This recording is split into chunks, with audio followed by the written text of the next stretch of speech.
Welcome back to Thompson's Coins. Today I'll give you a look at a cross-section of some of the really cool and interesting items that came through the shop this week.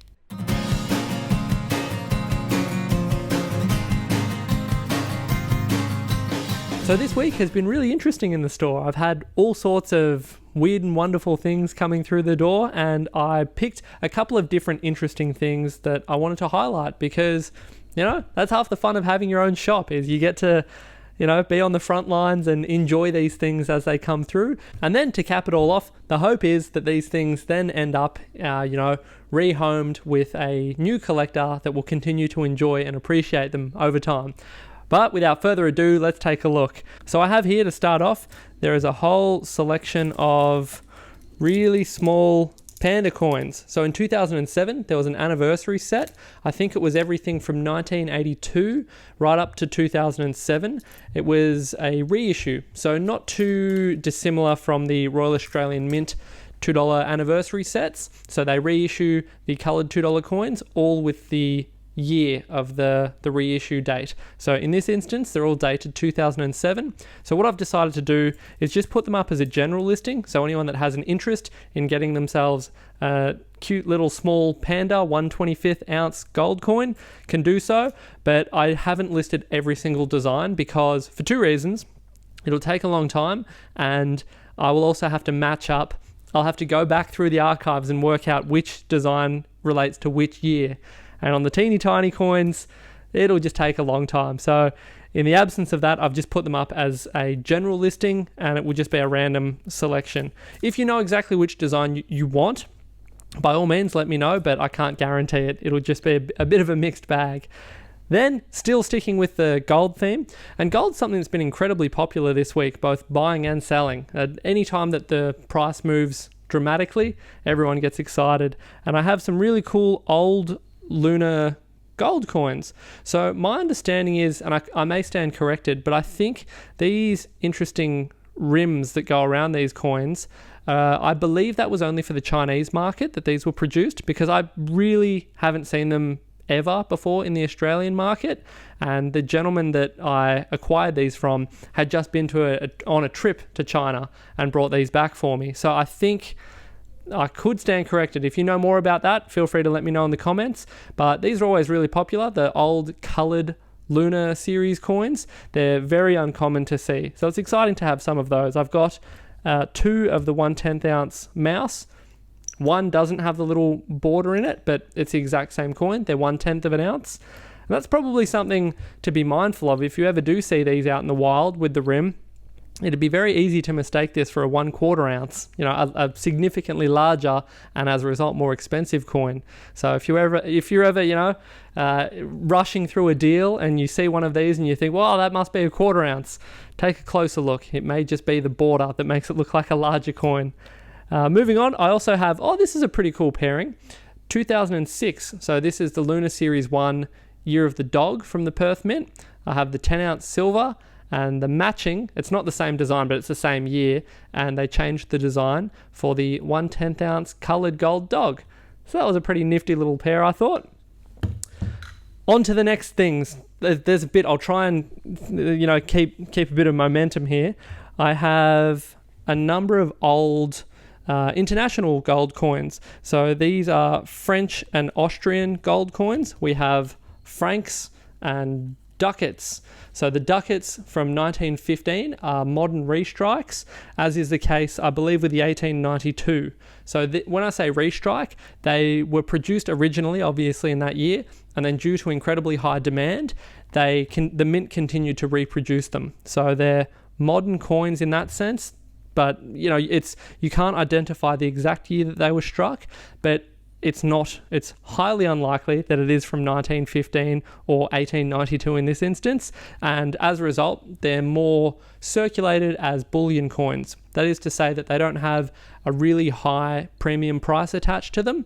It's just an interesting bit of, international history that you can add to your collection. And then I have some 20 francs, one here. I always liked this design with the rooster on it. Every time I've seen that, it's sort of in a similar category to a sovereign in terms of gold content. It's 90%, but I think it's about 6.5 grams. So the weight is a little less, but just in appearance and function, this would be a comparable coin to a sovereign back in the day. There's also one here from 1854 with Napoleon III on the obverse, which is pretty cool. Interesting bits of history and not wildly expensive in terms of premium above the gold price. And anytime I see coins like that, I always like to take a moment to think, what is the journey like for a coin like this from, the 1850s in France? Where has that coin gone? What has it paid for to ultimately end up here in this humble little shop in Australia? I think that's, for me, that's one of the many aspects of collecting that I really enjoy, is those questions that will never really be answered, but it's nice to just sort of daydream and wonder, where these coins have been on their fascinating journey all over the world. Next up, I had a number of Star Trek coins come through.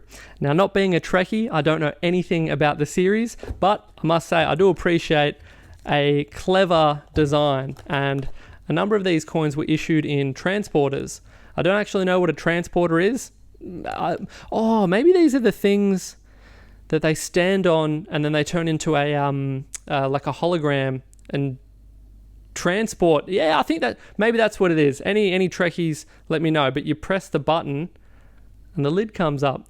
So the Perth Mint, I've always said, do a really great job with some of their innovative designs where they take a concept and add it to the coin itself in the form of the packaging. Another good example of that was the SpongeBob SquarePants pineapple that they did, and previously they've done things like the Phantom skull, and you pull the mouth out and the coin was in there.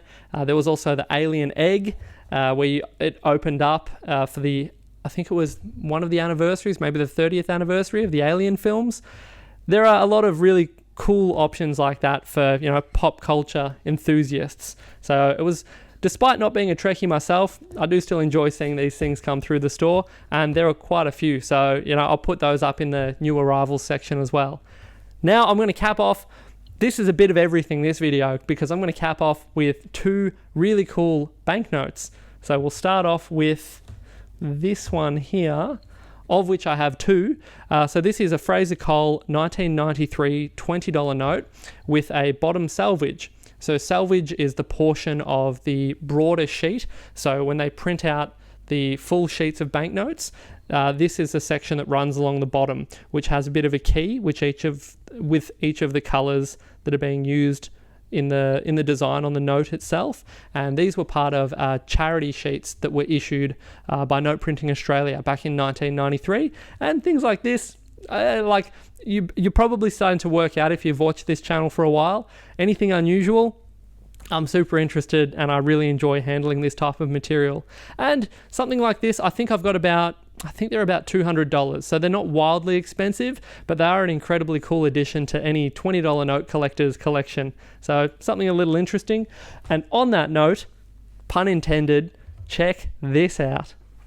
1988, these are two vertical strips of 4 that were issued in 1988, and they were incredibly popular. I think less than 2,000 in total were issued.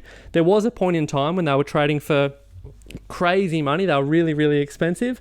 They've come down significantly since then, but this has a tangible link to, again, with the bottom salvage, this is a tangible link to the world's first successful polymer banknote, which I think is incredibly cool. And being able to have 2 strips, so that's why it's in a frame, it's displaying the both sides of the design. And this note is quite interesting in that sense, that you have really different color schemes and very different themes on either side. You have the Indigenous theme on one and then the First Fleet on the other. So it's a really interesting note with a lot of history to go along with it.